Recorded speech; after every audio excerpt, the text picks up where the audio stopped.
Out there in YouTube land.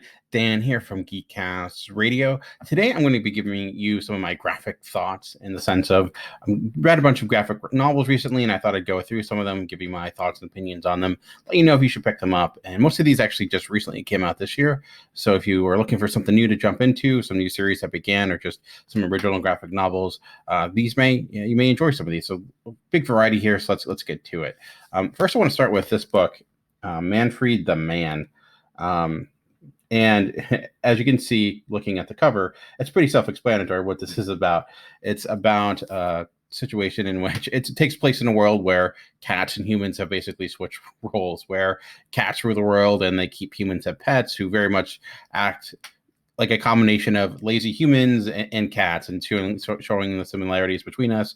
And I know it is kind of quirky in that sense. It does feel like something that would fit great in the back of this, the Sunday morning Times with the comics as they used to be.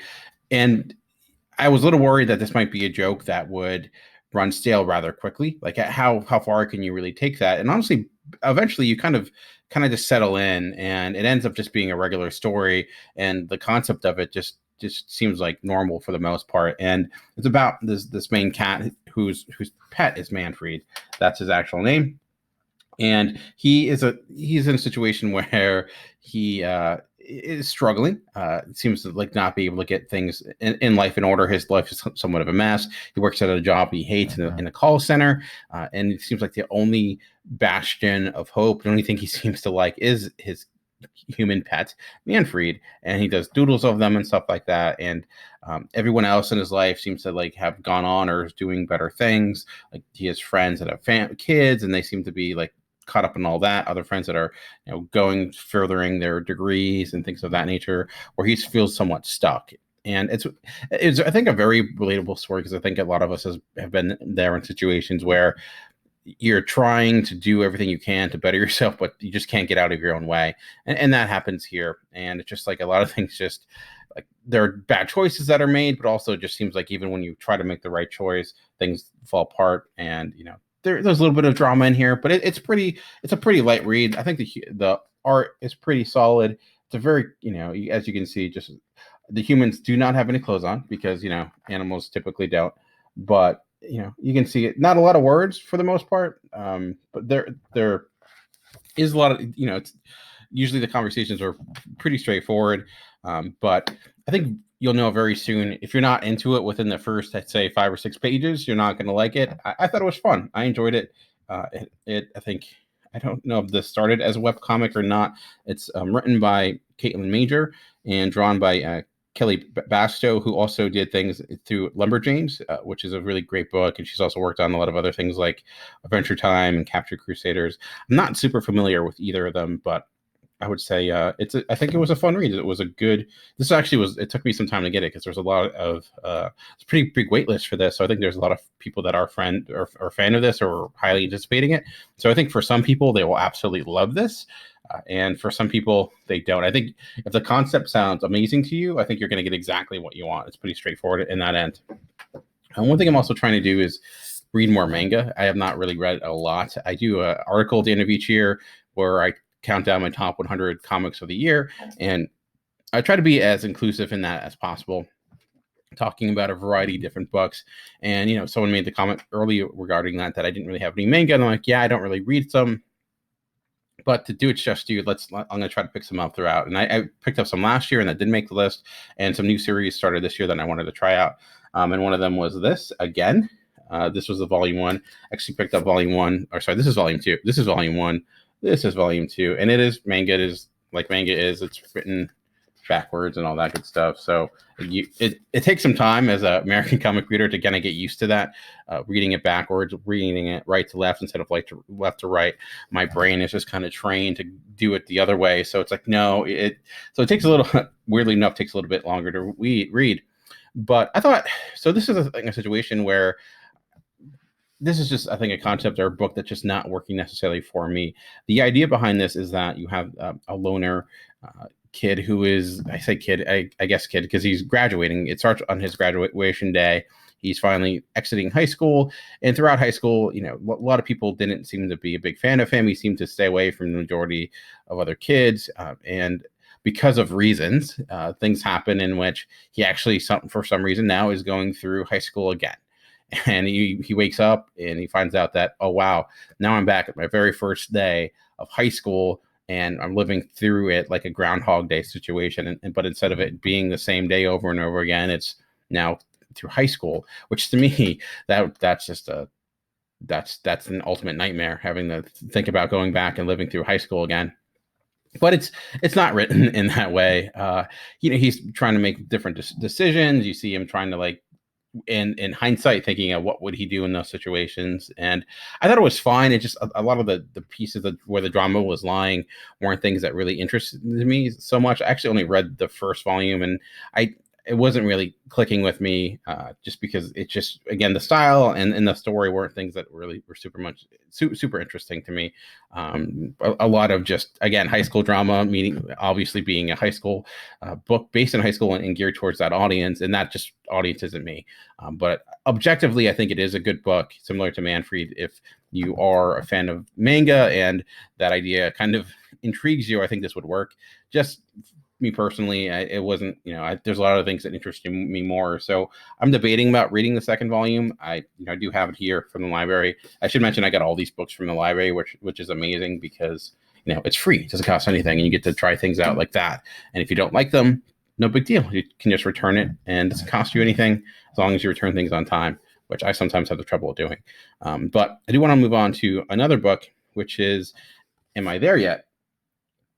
And no, it's not a book about travel, kind of travel, but not in the sense of place to place. It's throughout life, with a subtitle of The Loop-de-Loop Zigzagging Journey to Adulthood, about Mary Andrew. And this is an interesting comic in the sense of, it's a combination of, doodles and things like that, like kind of showing you different, like it is, like I said, it's very much like a guidebook, like if you picked up a pamphlet or something like that, but there is like memoir narrative pieces as well. So there is a lot. This is like taking a typical novel and comic and kind of mishing it into one, not, I think, technically prose, but I don't know the proper term, analogy. I should probably look that up of what it is, but I thought this was very well written. And again, this is, I'm in my 30s, so a lot of this doesn't necessarily apply, but I could also very much relate to this.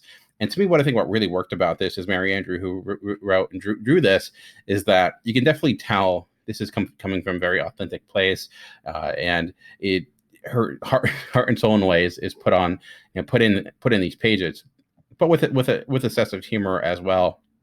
And I think if anyone to read through this, it's like, oh yeah, I've been there. Oh yeah, I know exactly what you're talking about.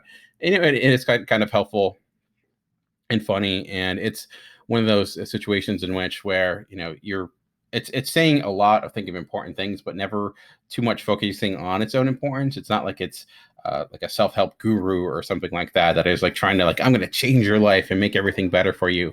It's more like, this is kind of things that you think about when you're getting older. These are things I learned, and I think it's meaningful in that sense. So if you're looking for something really a little bit different, if you're looking for just a tale of just if you like reading books about people's life and their journey and learning about a different perspective that's not yours, but somehow can relate, especially if you are in your early 20s and you're like getting into that age where you're getting out of school, graduation's happening right now, it might be helpful. Or if you're like giving a gift to someone that just recently graduated, it's tough to know what the kids are into nowadays. This might be beneficial, because I think it does give a lot of good information, but it's also just a compelling read at the same time. It never feels like it's trying to celebrate its own self-importance, which is a really difficult balance to strike. All right. This other book is very different in the sense of, this is like that previous book. It is nonfiction, but it's baseball, the comic book story of baseball. And it says story, but it's really more of a history lesson, very much so. It's like taking the Ken Burns baseball documentary and putting it into comic book form. And this is chock full of tons and tons of information about baseball history, starting at the very beginning, where it came from, why are things the way they are, And it's, if you are a baseball fan, this to me is a must read, especially if you're huge into baseball history.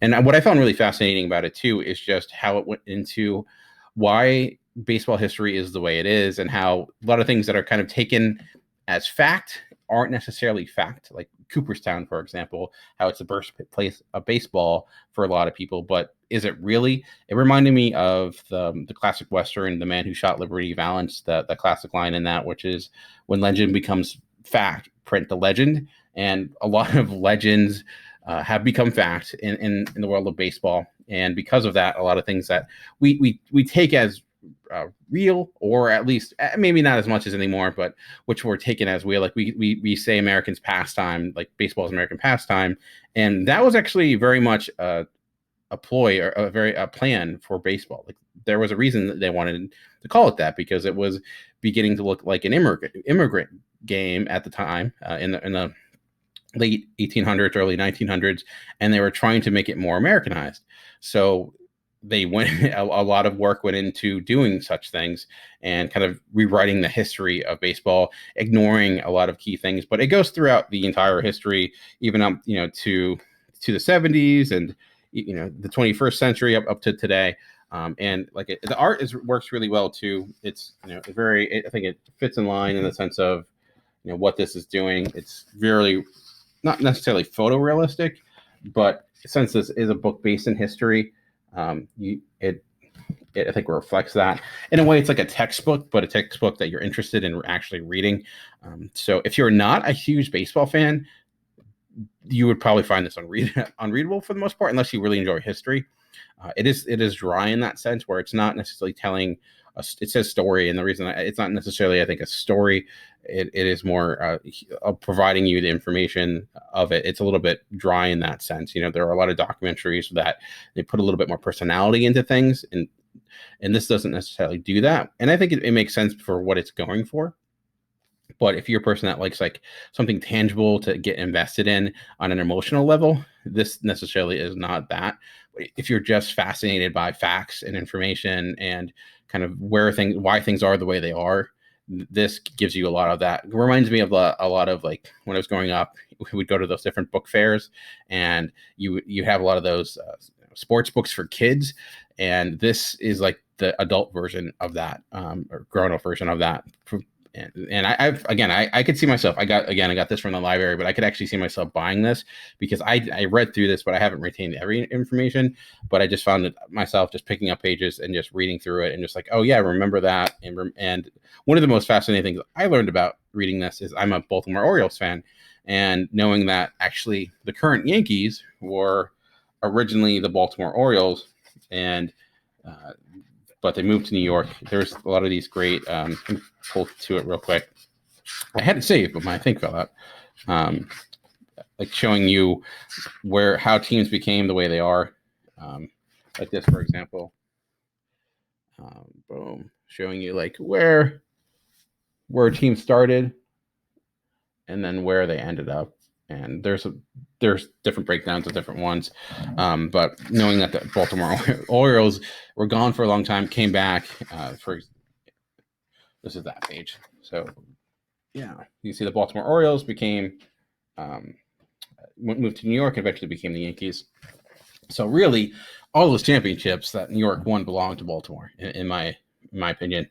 But yeah, if that again interests you, I think a lot of these books, as I'm talking about, right from the start, based upon their concept and their idea, you'll know right away if it's for you. The next one's a little bit different in that sense. It's a Pizzeria Kamikaze. And this book I kind of struggle with in some sense. In some ways, I think it's really fascinating. In other sense, I feel like it could have dived a little bit deeper. The concept of this is that when you commit suicide, everyone that commits suicide goes to the same place. It's kind of like purgatory, but it's a world that very much reflects and looks like our world. Everything is pretty much the same. People have jobs, like Pizzeria Kamikaze. It's called that because that's where the main character works. And people, every religion, no matter what religion you are, if you killed yourself, you're arriving in this location, and people just kind of living their life. And also the scars that you had when you were when you kill yourself do show up. For example, you see someone who shot themselves in their head and they have a bullet mark there. To people that slit their wrist, they show up. Someone who like jumps off the building looks a little bit deformed. That didn't say as consistent. I felt like at times that it like that idea worked, but then when you went to some of the more extremes, like those that were suicide bombers, because that did come up in this, they looked basically normal, minus like it. There was a little bit of like a skull-like reflection, so it was kind of, it was hard to determine exactly the idea behind that. But I like the idea because it's kind of interesting when you think about it. Like, imagine, you know, everyone that kills himself going to the same spot, all these different religions, and now what does that mean? Now that you're in a normal type of society that reflects ours, when you have the knowledge of what the afterlife actually is, and you know that the same thing brought you all there, how does that how do you work? And it seems like the way people get by is just by acting like it's normal life for the most part. And the main crux of this is that one of the main character finds out that his previous girlfriend also committed suicide, so he goes on a journey with one of his friends who also committed suicide, to try to find her. And it's their interaction throughout. And I thought it had a lot of good concepts and a lot of ideas that popped up here and there that I just kind of wish it went further with. As I mentioned, it did talk about suicide bombers, and there was a situation where they were going through a town where a lot of them reside. And it's the idea, like, you know, do your past sins from what you did previously, knowing how horrible they are. But it doesn't seem like everyone's just starting with a clean slate. And, you know, the idea of discrimination still resides a lot here, because, you know, there were actually characters that are Jewish and or Israeli, and how they still have a lot of those fears carried over. And it was just briefly touched upon. I just thought they could go a little bit further with it. And by the end, it felt a little, I thought, like, the way everything kind of wrapped up, there's still a lot of questions I have, regarding a lot of things. For example, you know, if someone who killed himself in the Middle Ages, this society is very much like today. Does the society reflect the time and place in which you lived? So for these people that lived during, you know, the 21st century, does it look like that for them? But anyone previously, does it look like their current world, or the world that they're familiar with? You know, and mostly to me, it's like, I felt like narratively the journey that the main character was on by the end, it felt a little bit incomplete. But I also feel like that in some way is purposeful, because you can go back to the idea behind this book is that, you know, it's about people who committed suicide, and if you, in a way, have them complete or fulfill a lot of the issues that have been driving them to where they ended up, do you then provide the wrong message? It's like, okay, if this happens, you can right all these wrongs, you get us the second chance, and here's an example of that. But at the end, everything doesn't work out. Everything's still, a lot of those problems are still there. And again, I think that's purposeful. But I don't know how, in the sense of being satisfied with the story that you read, does it feel like, does it work in that sense? And that's just something I'm, you know, I just recently finished this. I'm still kind of diving deep into that, but I think it is a fascinating read. Like, just that idea, I think is strong. I know for some people that might turn them off because that is such a sensitive topic, which I understand. But if you know, you like, if the idea interests you, if I would say, you know, definitely check it out. The art is pretty good as well. It's uses mostly the way it's designed. It's not a lot of, it's page. Excuse me. Uh, it's very quick read it too. There's not much here, and I'm not sorry. There's not. It's not a. Does not take you a huge amount of time to read through. It's relatively short. The art was worked. It wasn't, to me, like driving the story. What I loved about it, it was functional. It had a very dark in the coloring, which again makes sense if you're kind of residing in this purgatory type of world. The characters, I think, all worked well, but I don't know. Again, it's one that I'm struggling talking about because I'm struggling still determining where I fall on it. But I'd be curious if you read that, if you read Pizzeria Kamikaze, what your thoughts and opinions on it are. In some ways, I think there's some brilliance behind it. In some ways, I felt like it just was lacking. But it was overall, I would, if you ask me what I recommend, I pretty much would recommend every book I talked about for the most part, with a little bit of caveat for, if you're not a baseball fan, you're not going to like that baseball book. That's just how it is, ultimately. But I plan on doing more of these as I get more and more graphic novels. But if you want to listen or watch more of what I have out, check out Geekcast Radio. I have a podcast released twice a week, Kamikaze, where I talk about the books that were in the world of comics, as well as diving deep into a graphic novel. And maybe one week we'll talk about Pizzeria Kamikaze, because I think it's warrant a longer conversation and more analysis for sure. But for now, thanks for watching, and I'll catch you next time.